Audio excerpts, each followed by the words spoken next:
আজকে অশোক ষষ্ঠী। দেবী ভাগবত পুরাণে বলা হয়েছে বালকগণের অধিষ্ঠাত্রী দেবী হলেন ষষ্ঠী দেবী।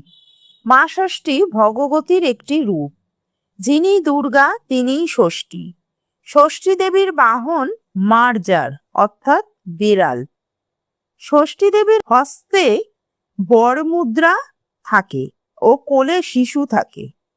অশোক বৃক্ষে দেবী মহামায়া শোক রহিতা দেবী নামে বিরাজ করেন। যিনি শোক রহিত অথবা যার আরাধনা করলে কোনো শোক থাকে না, তিনি হলেন শোক রহিতা দেবী।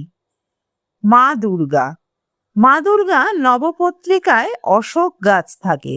এছাড়া অশোক গাছ আয়ুর্বেদিক ঔষধ রূপে বহু পূর্ব থেকে ব্যবহার হয়ে আসছে। অশোক গাছ অনেক রোগ থেকে মুক্ত করে।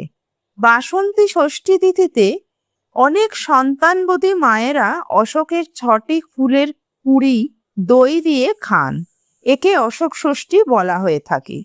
তিনি বালকগণের অধিষ্ঠাত্রী দেবী, সন্তানদায়িনী। তিনিই ষোড়শ মাতৃকার একজন। তিনিই ষষ্ঠী দেবী।